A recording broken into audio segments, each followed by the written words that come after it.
सावधान अगर आप आगरा की सड़कों पर चल रहे हैं तो कहीं आपकी गाड़ी सीधे सड़क तोड़ते हुए पाताल लोक में ना समा जाए, क्योंकि ऐसी तस्वीरें आगरा की कई सारी सड़कों की देखने को मिल रही है जहां बड़े बड़े गड्ढे हो रखे हुए हैं। पिछले 24 घंटे से आगरा में काफी तेज बारिश देखने को मिली है, लेकिन इस बारिश ने सड़कों की गुणवत्ता की पूरी पोल खोल कर रख दी है।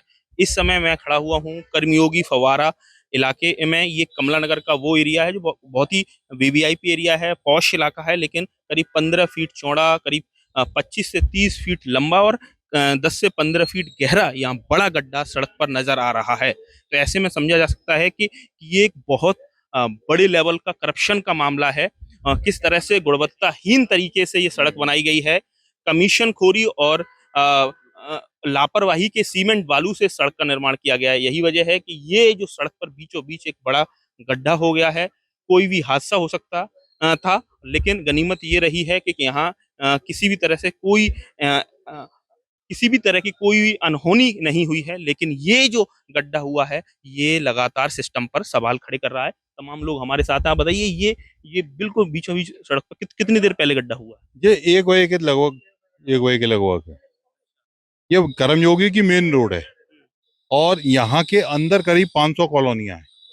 तो इस रोड पे पूरा दबाव रहता है, पूरा दबाव रहता है। आप समझ सकते हैं कि जो आगरा उत्तर से जो विधायक हैं पुरुषोत्तम खंडेलवाल भी मौके पर पहुंचे हुए हैं। विधायक जी, क्या लग रहा है कि आगरा की सड़कें पूरी तरह से छलनी हो रखी हुई हैं, जगह जगह गड्ढे, और ये गड्ढा तो सीधे सीधे करप्शन का एक बहुत बड़ा एग्जाम्पल है। क्या कहें आप, क्या इस पर लिखेंगे अधिकारियों को, किसकी जांच हो? जो भी जलकल विभाग है जिसने सड़क बनाई है, इनकी जिम्मेदारी तय होनी चाहिए। देखिए, इसमें सड़क का विषय नहीं है, सीवर लाइन पुरानी है और वो सीवर लाइन डालते समय कहीं ना कहीं टूटी रही है।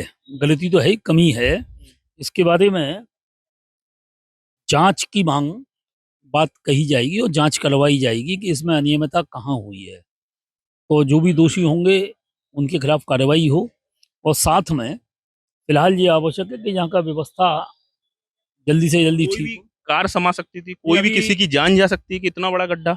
अभी यहाँ पर सब पूरी सीवर लाइन का परीक्षण करवाया जाएगा, पूरे कर्मयोगी क्षेत्र की और कर्मनगर एक्सटेंशन की पूरे की इसकी जांच करवाई जाएगी कि कहीं इस प्रकार की कमी और स्थान पर तो नहीं है जिससे कि घटनाएं आगे ना हो।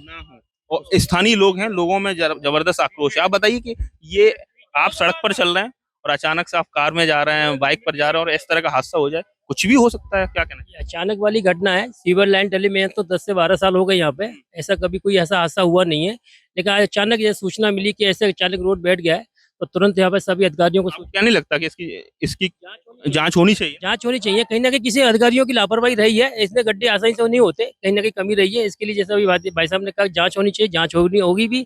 और आगे भी चिंता की जाए, कहीं ऐसा अगर पहले से कोई समझ में आ रहा है तो उसकी चिंता पहले से की जाए क्षेत्र में। पहले से की जाए। और भी लोग हैं, आपसे बात करते हैं। आप बताइए कि क्या कहना चाहेंगे आप लोग?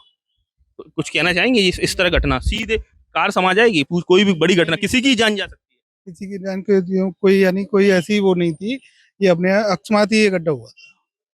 हाँ जी। आपने को नहीं लगता कि इसकी जिम्मेदारी तय होनी चाहिए? जिम्मेदारी, जी जी। आप समझ सकते हैं कि ये जो बहुत बड़ा गड्ढा हुआ है कर्मयोगी इलाके का। आप बताइए, आपको क्या लगता है कि इस तरह का करप्शन ये अब बहुत आम चलन में हो रहा है?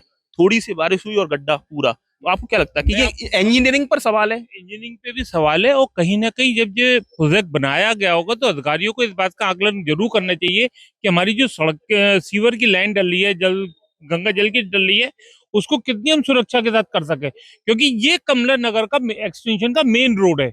आज इसमें इतना देखिए, ये तो यहाँ की लोगों की एक बहुत अच्छी एक व्यवस्था रही कि हल्का बैरिकेडिंग लगा के रोक दिया गया, लेकिन लगातार अभी भी अधिकारी बिल्कुल आंख बंद करके बैठे। और विधायक जी से भी बात करेंगे कि इस पे एक जांच बैठाई जाए और नगर निगम इस पे एक जांच बैठा के इस चीज को देखे कि लगातार देखिए पानी आ रहा है। आप अगर देखेंगे तो पानी आ रहा है और मिट्टी, ये लाइन सीवर की लाइन, ये नल की आ रही है भी गंगा जल का गंगा जल में, हाँ। और बारिश भी हो रही है और सीवर की कहीं ना कहीं ये करीबन 25 फुट गहरा ये गड्ढा है। और कहीं ना कहीं विभाग की एक लापरवाही है, विभाग की, नगर निगम की कुछ लापरवाही है। अधिकारियों को समझना चाहिए, क्योंकि ये भगवान ना करे कोई मिस हैपनिंग अगर हो गई होती तो उसका कौन जवाब दे पाता है, शायद मैं नहीं समझता कोई जवाब, क्योंकि ये भी 20 फुट गहरा है इस वक्त गड्ढा।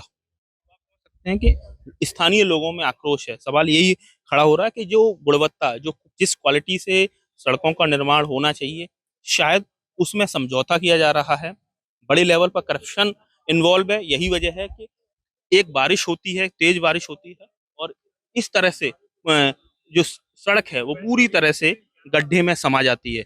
इसलिए जो स्थानीय विधायक हैं वो भी मौके पर पहुंचे हैं, वो भी जांच की बात कर रहे हैं। लेकिन ये आगरा में अभी हाल ही में पहली एक घटना नहीं है, इससे पहले आवास विकास सेक्टर 4 में भी बड़ा गड्ढा बीचों बीच सड़क पर देखने को मिला।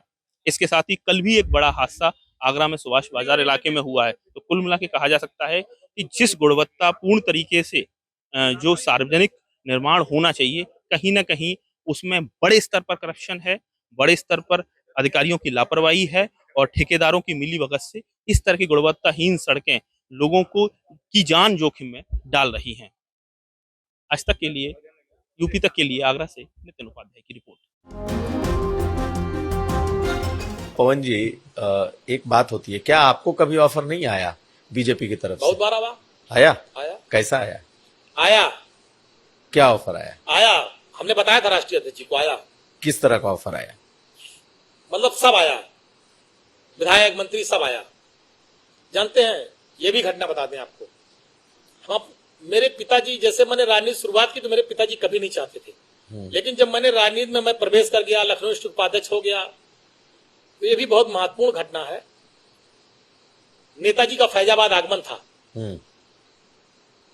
तो मैंने कहा कि आपको मेरे घर चलना। कहे हाँ चलेंगे तुम्हारे घर। मैं जेल से छूट के आया था, वही मेरे ऊपर गैंगस्टर और सारे मुकदमे दर्ज हुए थे बहन जी की सरकार में, उसके बाद मैं छूट के आया था।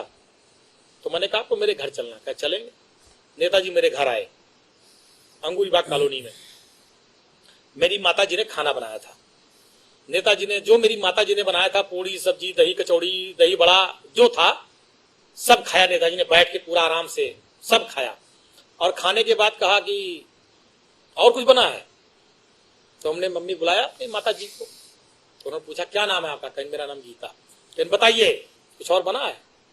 कहने जो बना था सब खिला दिया। फिर उन्होंने, मेरी माता जी ने कहा नेताजी से, ये पढ़ते लिखते नहीं है, क्या होगा इनका?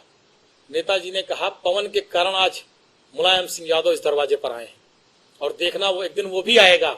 आज मेरे आने पे डीएम कप्तान बाहर खड़े हैं, एक दिन पवन भी आगे जाएगा, डीएम कप्तान भी बाहर खड़े होंगे, पवन बड़ा आदमी नेता बनेगा। और मुझे नेताजी ने बनाया, उस स्थान पे पहुंचाया। ऐसे थे धरती पुत्र मुलायम सिंह यादव जी।